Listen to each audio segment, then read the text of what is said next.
Hello dear students, welcome to Phoenix Technos. Kerala PSC Polytechnic Lecturer Electronics. സിലബസിലെ analog ഇലക്ട്രോണിക്സിലെ ഒരു important question ആണ് ഇന്നത്തെ ക്ലാസ്സിൽ ഞാൻ ഡിസ്കസ് ചെയ്യുന്നത്.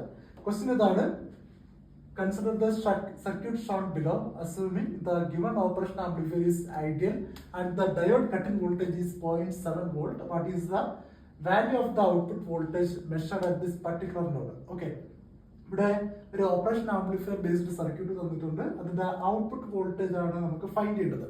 ഈ ഓപ്പറേഷൻ ആംപ്ലിഫയർ എന്താണ്? ഒരു ഐഡിയൽ ഓപ്പറേഷൻ ആംപ്ലിഫയർ ആണ്. Two diodes D1 and D2 parallelly connected across output voltage V0. Okay, നമുക്കറിയാം ഔട്ട്പുട്ടില് രണ്ട് ഡയോഡ്സ് D1 D2 പാരലലി ഇങ്ങനെ കണക്ട് ചെയ്താൽ the voltage drop across the diode D1 and D2 ആയിരിക്കും the voltage measured at the node V0. Therefore, output voltage depends on the voltage drop across the diode D1 and D2. എങ്ങനെയാണോ D1 and D2 forward and reverse bias ആകുന്നത്, അതിനെ base ചെയ്തിട്ടായിരിക്കും ഈ output voltage clamps to the voltage at the D1 and D2. Okay, ഇവിടെ അറിഞ്ഞിരിക്കേണ്ട circuit എന്താണ്? ഒരു positive feedback circuit ആണ്. ഇൻപുട്ട് കണക്ട് ചെയ്തിരിക്കുന്നത് ഇൻവെർട്ടിംഗ് ടെർമിനലാണ്.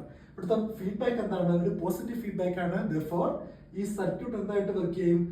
സ്മിത്ത് ട്രിഗർ സർക്യൂട്ട് ആയിട്ട് വർക്ക് ചെയ്യും. നമുക്കറിയാം സ്മിത്ത് ട്രിഗർ സർക്യൂട്ടിൽ the output is always in between എന്തായിരിക്കും? ഇൻ ബിറ്റ്വീൻ അല്ല, output is always either plus saturation voltage or minus saturation voltage ആയിരിക്കും.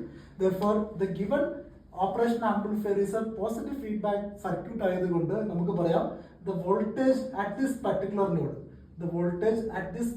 node either plus 12 volt ആയിരിക്കും അല്ലെങ്കിൽ എന്തായിരിക്കും? minus 12 volt ആയിരിക്കും. The plus supply voltage and the negative supply voltage. Therefore, ഇവിടെ plus 12 volt വന്നാൽ the diode D2 become conducting ആയിട്ട് മാറും. If the voltage drop across the diode 0.7 ആണെങ്കിൽ D2 conducting ആണെങ്കിൽ, externally forward bias ആണെങ്കിൽ internally which experience a reverse bias of cutting voltage of 0.7 volt. Therefore, D2 നെ നമുക്ക് എങ്ങനെ replace ചെയ്യാം? Just ഒരു 0.7 വോൾട്ട് ഡ്രോപ്പ് ആയിട്ട് റീപ്ലേസ് ചെയ്യാം. Therefore, ആ 0.7 വോൾട്ട് ആയിരിക്കും ഔട്ട്പുട്ട് വോൾട്ടേജ് ആയിട്ട് ക്ലാമ്പ് ചെയ്യുന്നത്. Since the diode D2 is grounded. Therefore, നമുക്ക് പറയാം ഔട്ട്പുട്ട് പ്ലസ് 12 ആണെങ്കിൽ the voltage measured at V0 0.7 ആയിരിക്കും. Similarly Smith trigger negative saturation voltage അല്ലെങ്കിൽ അപ്പർ ത്രഷോൾഡ് വോൾട്ടേജിലോട്ട് പോകുമ്പോൾ ഈ നോഡ് വോൾട്ടേജ് മൈനസ് 12 വോൾട്ട് ആയിരിക്കും. Therefore, the corresponding diode D1 എന്തായിട്ട് മാറും?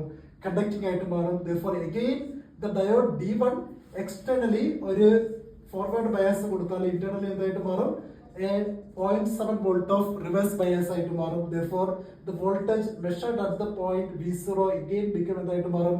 നെഗറ്റീവ് ഓഫ് 0.7 ആയിട്ട് മാറും. Therefore, in general നമുക്ക് പറയാം the voltage measured at the output is either positive 0.7 or negative 0.7 ആയിരിക്കും. Therefore, option B ആയിരിക്കും correct answer.